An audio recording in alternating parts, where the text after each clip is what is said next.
So I will try to start with listing some of the limiting factors which we experienced during the scale-up or scale-down processes. I will also show that there are quite some opportunities for improvement of those processes. I would like then to show some or at least one strategy how to deal with it, how to do it in future. I will also present two case studies of two different processes that we scaled up and transferred. And at the end, I will summarize all together. So what is the current status? I will focus on the bioprocess part, since this is my background area and this is where I feel most comfortable. So the current status in bioprocess development is, at least from my perspective, not very satisfying. So what we are doing at the moment is knowing the inputs, gathering the outputs, and not knowing practically anything what is happening inside. So I would call our bioreactor a black box model. So unfortunately also the QBD approach that we have chosen to be used, it's a very nice tool, but it's not really assuring that we will not experience any issues during the scale-up. So what is very important is really to define the critical process parameters and the correlations between those, but it's also important to measure them, to screen them, because in current bioprocesses we are really measuring and screening only limited number of parameters. Okay, so the end goal would be to really break the black box and to find out more about the bioprocess. Okay, so there are different ways how to approach the scale-up. So the first I called the traditional scale-up approach, in which you take care of all of the physico-chemical parameters like geometry, tip speed, power number, VVMs, oxygen transfer, and CO2 removal rate. There are some alternative scale-up approaches. So one was presented by Selka, so it was Dr. Aziz Kaili. The other one presented last year by myself. So in the first, the Selka is suggesting to really simplify the processes, to develop or co-develop the medium, only the critical, let's say, elements for the scale-up as the production clone, culture medium, and the process design or the process mode as itself. So they have presented a case in which they didn't even control the pH because it was the process medium was probably buffered enough to keep the pH in a very narrow range throughout the whole bioprocess. The other approach, which I presented last year, is actually scaling up the cell performance, which means that you first need to learn about the cell performance. In order to do that, it's very nice to learn it in time, for which you can use the PAT systems to really gather the data during the bioprocess performance. And in second phase, you can use the traditional parameters or the physico-chemical parameters to scale it up. And in order that, or in case that you would experience some issues, then you can turn back to the knowledge from the process you have. I will speak a bit more later on this topic. So what are the future approaches? So here it is where we can find some opportunities. So one of the tools as multivariate data analysis, which cannot be only used in later phases for checking or doing this continuous process verification, but it can be very successfully used also in very early development. I will show you later how we did it. So the other part is doing more in shorter time. So you can use the small-scale single-use systems as the AMBER, which was presented at this conference many times. So those are our results in comparison to our standard model. scale-down model, the 5-liter glass bioreactor, and you can see that the performance is practically identical, not only comparable. So the next opportunity would be in using the single-use technologies for the whole approach. So one point is that you can decrease the turnover time. Again, you can do more in shorter time. And the other point, which I didn't point out here, but it's very important, is that usually the manufacturers already took in account all of those traditional scale-up parameters, so the geometry, the VVMs and everything, already with designing those systems. So they did a very nice job. Most of the producers, they have a perfect scale-up strategies in already commercially available bioreactors. Okay, so this point we didn't touch much. Okay, it was mentioned during this omics session, but by my opinion, this is the area which we took care in small molecule development. We even include it in some of, let's say, the common process optimization plans. And we are obviously avoiding to do it in biopharmaceutical development and manufacturing and later on, or even in biosimilar development. So the reason for that would be that if you introduce any changes into the already validated process, it can mean a lot of additional work. Okay, so at the end of the day, as I mentioned, you can gather all the data that you can produce using all of those opportunities that I mentioned. You can implement it in a PAT system or in a software. You can do modeling, you can do simulation, you can do prediction, and you can do in-time process adjustment, which means that you could already in development do significantly lower number of processes in which, based on previous experience, you could control it in a moment when the deviation would occur. And this is my idea or vision how to break the black box. Okay, this leads us to our first case study, in which we actually, at the end of the process development on a lab scale, we usually do the confirmation runs, and that was the phase when we did this approach, in which we use multivariate data analysis. It's true, the variability of the process in this phase was very low. So you will see later what we decided to do to take in account this and make some good results and conclusions out of it. So we defined the relevant process parameters. I deliberately call them relevant because in this phase you don't know whether it's critical, because you first have to find out how well you can control it.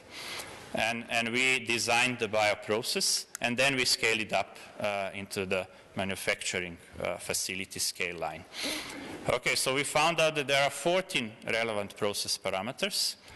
It's very important really to distinguish between the input and the output parameters.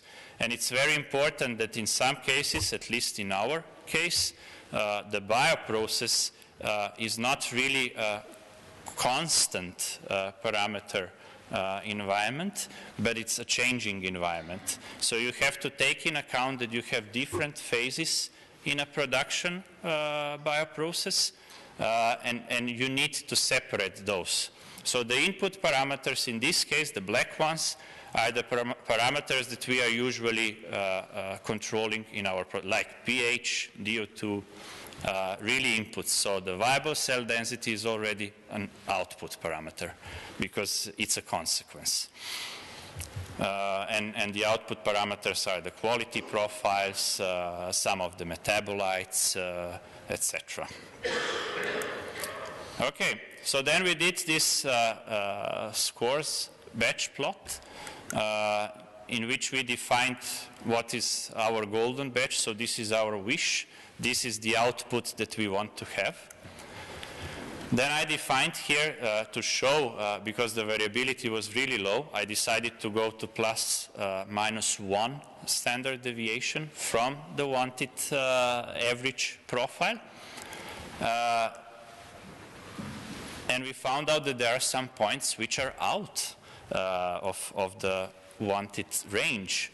And the software is really powerful, so it can show you what was the parameter at that time point. So the black columns are showing the bigger the column is, more significant influence on this output of parameter is. So we could clearly see what were the input parameters that caused the outputs. So the red ones are the outputs, and you can see that the influence of a small change on the input caused quite a significant change on the output.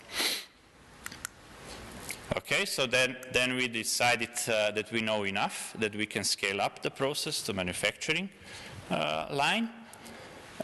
You can see that the growth is comparable, it's not identical. The productivity, it's very comparable. You can see from the slope that it's very nice, and in some cases it's also a bit higher in production scale, which is not usually what we really want. We really want to have the comparable process and not the better one. And in some cases it's beneficial. But what is the most important, this is the Glycan profile, in which you can clearly see that there are almost no differences. So there are some numbers on the left side. So there is a 5% between two numbers, so you can see that the values are in the range of the method variability. The second case study is the one which we did late last year, so it's quite fresh data. So we did some metabolic profiling. The reason for that was, do we have a pointer here? Yeah, we have, okay. So the reason for that was that it's totally obvious that there's quite a high variability in process performance. So this is viable cell density. So you can see that we did pilot runs on two different locations. We did production runs at the same location as one of the pilot runs. And we did, again, some small-scale runs at the same location as the other pilot runs. So it seems very complicated, but the reason why it's so, we are usually transferring developing process on one site, and then we are transferring to another site at the same scale, and then we scale it up on the second site to the manufacturing scale.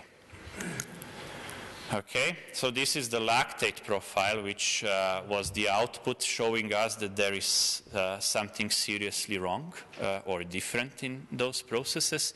So especially the production process differed from the others quite significantly. And this is the reason why we started the investigation, and this is why we also did this metabolic profiling. So the pilot runs, this was our goal. This is the productivity that we wanted to reach, and what happened is that the productivity was significantly decreased, and we didn't even reach the goal. Okay, so this is why we set such metabolic profiling design, in which we considered, so we measured the metabolites intracellularly. We decided, so the samples were taken using the very same method on all sites, on both sites. We took two different small-scale bioprocess samples in different time points, which we considered as significant for the bioprocess that we did. We had pilot run samples from two different locations, and we had, of course, the production run samples.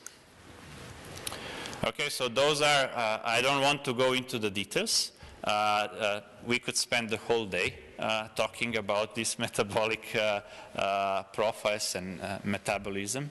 But what is interesting is that you can see, easily see, that two groups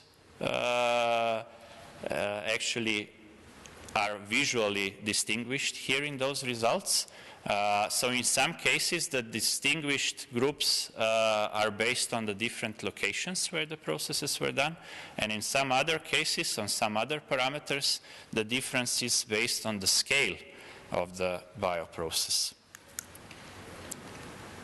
Okay, so different kinds of,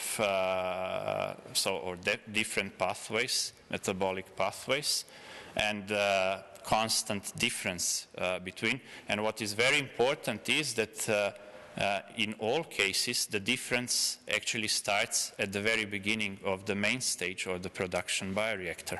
So that means that we obviously had a difference in those processes, and the root cause lies somewhere at the beginning of the bioprocess.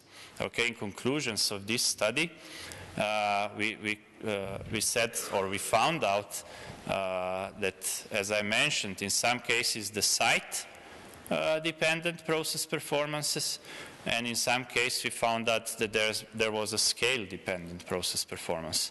So this is why we defined two groups of possible root causes. So one is raw materials, including the working cell bank or the cell bank as itself, and the other ones are the scale-dependent parameters. So the next steps, we already have some results, but they are not official yet, so I will not present them, but just to show you how we thought, based on these results, what to investigate first. So we did investigate the initial medium composition to see whether there are any differences there. The condition of the cells, meaning the vitality of the cells in this after inoculating the main stage bioreactor. We did consider the mixing efficiency. We did think about the gradients that could form in the production bioreactor and inhibitory products, because it was obvious that there was high accumulation of lactate on a big scale. We did even thought about some supplementation of the medium, which can also be concluded out of these metabolic profile studies. And at the end of the day, we were also ready to do some bioprocess optimization. So we found out that really taking care of condition of the cells and doing some bioprocess optimization probably solved our issue. But as I said, it's not official, so I will not talk about it at the moment. So in summary, I would say that we can conclude that the QBD gives only limited information about the bioprocess and no assurance for a successful scale-up. The multivariate data analysis showed up to be a very valuable tool for exploitation of huge amounts of data gained in different process phases. This is also one point. We usually do a lot of processes in development, and we usually use very limited amount of data because we don't know what to do with it. So the more bioprocess insight can be acquired by using small-scale, high-throughput systems and single-use technologies. You can do more in shorter period of time. And metabolic profile has a broad range of applicability. So I showed you one in these troubleshooting studies. It would be even nicer to use it in development to really find out more about the bioprocess. And at the end of the day, the data can be collected and implemented in PAT systems, allowing us to reach comparable performance regardless of the process scale. And at this time point, I would like to thank Adam Kennedy and Thomas Johnson from Metabolon, helping us perform the study and evaluate the results, and our people from Sandoz for doing different steps, either this multivariate data analysis or performing the processes at different scales. And I'm ready for your questions.